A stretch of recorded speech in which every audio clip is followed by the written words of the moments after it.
El caso más claro de este ejercicio de las ciudades, y acá empiezo como, no sé si cerrar, pero quiero pensar y colocarlo precisamente en un lugar como Valparaíso, es la tensión entre, o los trabajos de un autor que proviene del humor gráfico como Lucas. No sé si lo ubican, ¿no? Renzo Pequenino, Lucas, clásico, dibujó el Mercurio por décadas y fue uno de los principales retratistas de Valparaíso. Cuando yo miro Apuntes Porteños, editado por la Universidad de Valparaíso hace bastantes años atrás, y vemos los trabajos de Lucas sobre Valparaíso, voy a empezar a percibir que en el fondo el trabajo de Lucas sobre Valparaíso determina una imagen patrimonial de Valparaíso.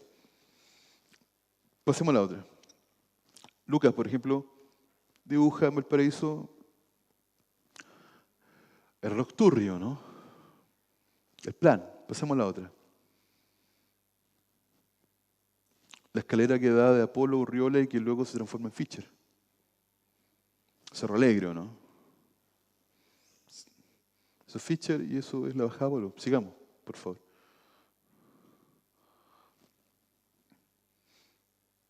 El centro también, ¿no? Eso es la plaza Aníbal Pinto.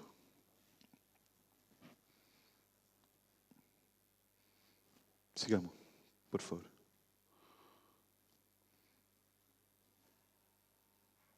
Eso es Anarco, publicado por Juca. Cuando yo miro las imágenes de Lucas y empiezo a pensar en la ciudad, y esto a mí me llama la atención, Lucas lo que hizo fue congelar o construir una imagen patrimonial de la ciudad del Paraíso. Fundamentalmente lo que sucede en el plan, pero también en esos cerros patrimoniales o esos cerros arquetípicos. Algunas imágenes del Cerro Cordillera, algunas imágenes del Cerro Alegre. Habitualmente eran imágenes donde no aparecía gente o aparecía muy poca gente. Eran postales perfectamente colocadas para decorar, enmarcadas el link de una casa o una oficina, etcétera. A finales de los 80 empezaron a aparecer fotocopiados primero y luego editados de modo muy artesanal los trabajos de Juca, Juan Carlos Cabezas, que vivía en Valparaíso y que dibujó un personaje que primero se llamó el ex-Poser y que luego se llamó Narco, y que circularon en revistas como Bandido y que luego circularon en revistas mano a mano, en lugares de rock. Lo interesante con Juca, a diferencia de Martín Ramírez o a diferencia de los dibujantes de Sonegro, o a diferencia de los anteriores, que Juca es uno de los dibujantes mejor dotados para la representación documental de la ciudad. Entonces, él lo que contaba era la historia de un personaje que era una suerte de metalero que daba vueltas por los cerros de Valparaíso y que se enfrentaba a la ley habitualmente. Pasemos a la otra, miren. Por ejemplo, ahí tenemos a Narco siendo no sé qué por una chica de la policía. Sigamos la otra, por favor. Ya que tenemos una historieta clásica, Anarco 9, Volver a evolucionar, donde Anarco da vueltas por, me imagino, en alguna bajada de un cerro, y se topa con Batman, el Batman de Tim Burton, mientras él está haciendo un grafite que dice Revolución, o completando un grafite que dice Revolución. Pasemos a la otra. Por supuesto, Anarco es cool, así que le saca la mugre al Batman de... Luego aparece Fido Dido, nuevamente en las señales de época captadas. Lo masacra. Guerra con la taquilla, dice. Sigamos a la otra. Y aparece un ejército de Stormtroopers en Valparaíso que cantan New York y todo esto.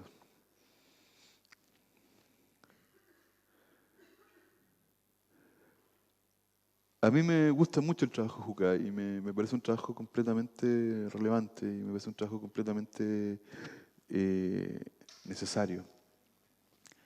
Y me gusta fundamentalmente porque Juca, si se... Pasemos a la otra, quiero mostrarles algo. Miren, cuando Juca dibuja el paraíso no ocupa pincel, sino que ocupa fundamentalmente pluma o rapidograph. Todo el trabajo de Juca está construido sobre la idea del achurado, estas pequeñas rayitas que él mismo va acumulando para definir a los... Ese achurado, si se fijan, le permite captar la ciudad como nunca la había captado Juca, o sea, Lucas. Para Lucas la ciudad era una ciudad acuarelable, construida a partir de de líneas claras, que eran bocetos, que podían ser en el fondo pequeñas postales. Cuando Juca dibuja la ciudad del paraíso, lo que está construyendo en el fondo es una suerte de imagen que se opone a la postal. Y se opone a la postal porque a partir del hechurado puede captar la rumbe, el óxido, las calaminas, la acumulación, la construcción precaria de la ciudad a partir justamente de la negación de Juca a ocupar pincel o la negación de Juca a ocupar líneas mucho más largas y en el fondo con una línea que tiene que ser mucho más precisa, más nítida y que en el fondo no tiene sombra, no tiene manchas. Pasemos a la otra. Otra más, por favor.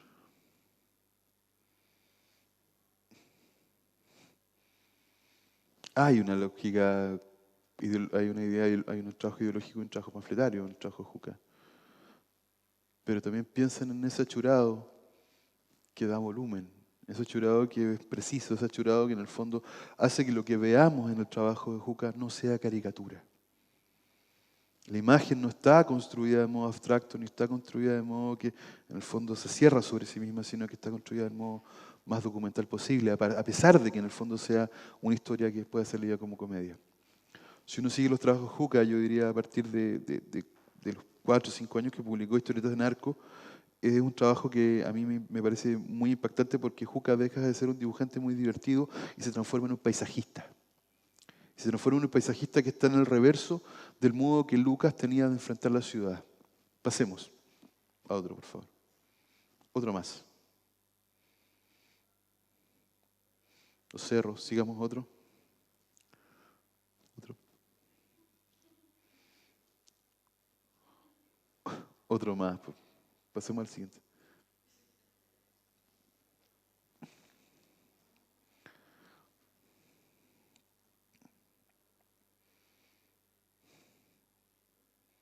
Y ahora el otro. Esto es un fragmento de otro episodio donde Anarco ya, el episodio ya no tiene ni siquiera humor. Anarco va a comprar un paquete gigante de marihuana al cerro y es perseguido por la policía.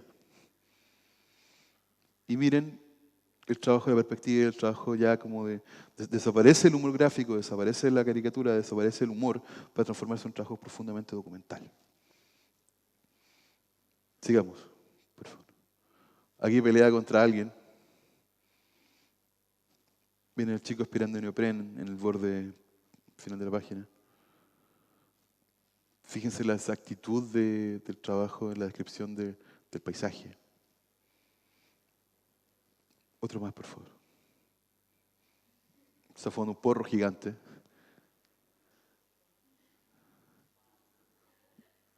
Otro más. Los que vieron Valparaíso se han acordado de estos buceos, ¿no?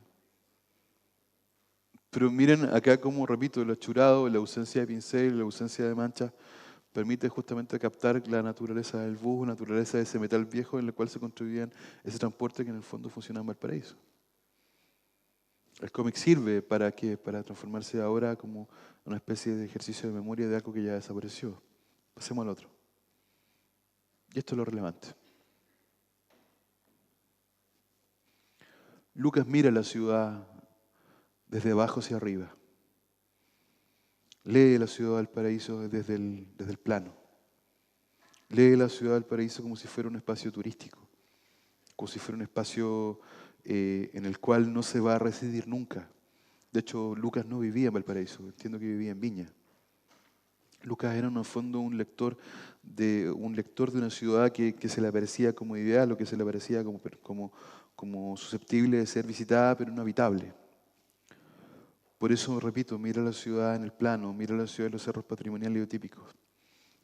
Lo que hace Juca es invertir el ángulo de la cámara y el ángulo de la mirada y lee la ciudad hacia abajo, lee la ciudad hacia los cerros, lee la ciudad a partir de lo que queda afuera y queda desterrado de la postal. Y a mí eso me parece relevante porque en el fondo lo que está haciendo Juca es continuar el trabajo que en el fondo se había construido a partir de la chiva, que es fundamentalmente documentar con precisión justamente esos espacios de la ciudad chilena, esos espacios que no van a ser documentados de otra forma. Juga construye o parte escribiendo una historieta de rock, pero termina documentando un Valparaíso que en el fondo no ha sido o no había sido narrado hasta ese momento. Y lo que hace en ese punto, en el fondo, es proponer una lectura y proponer una suerte de antídoto contra la mirada patrimonial, contra la mirada turística, eh, contra la mirada exótica del turismo miseria, que en el fondo podía haber explotado Lucas en su imagen del Cerro Cordillera, que son preciosas, en su historia oficial de Valparaíso. Esto es la historia no oficial de Valparaíso. Esto es lo que no vemos de la ciudad. Esto es lo que sucede de la avenida Alemania hacia arriba y que aparece en los trabajos de Juca documentado de modo claro y absolutamente intolerable e insoportable. Y es súper interesante que en el fondo en un punto Juca haya dejado de dibujar estas historietas, porque en el fondo yo creo que ya como lector, ya como lector de esa ciudad, ya no podía llegar más. Había pasado de los primeros historietas donde era una historieta, eran profundamente cómicas, absolutamente groseras, absolutamente paródicas. Hay una historieta de Juca donde van y casi destruyen a Don Francisco y Sábado Gigante. A mí me gusta mucho. Pero luego su humor desaparece y luego su humor desaparece y Juca se transforma en una suerte de cronista de ese espacio y la ciudad que aparece ahí con más claridad es ese Valparaíso. Entonces la historieta ya no está sirviendo solamente para contar una historia, sino que en el fondo lo más potente, lo más grosso, lo más impresionante de la obra de Juca es justamente cómo la historia empieza a desaparecer y empieza a aparecer la ciudad. Y en el fondo Juca se transforma en el paisajista que revierte y se transforma en el antídoto de esa imagen patrimonial que Lucas ha construido. Pero lo interesante es que mientras esa imagen patrimonial de Lucas queda, porque quedan los libros, ¿dónde hay que rastrear los trabajos de Juca? En librerías de viejos, en internet, en lugares perdidos, etc. A mí me parece completamente interesante el periplo, porque en el fondo son las casas en las cuales habitaba Condorito el año 1949, 1950. Son las mismas casas en el fondo en las cuales Condorito esperaba hacer un negocio tránsfugo que en el fondo no tenía destino, pero que en el caso del trabajo de Juca son las casas documentadas y documentales de la vida de Valparaíso.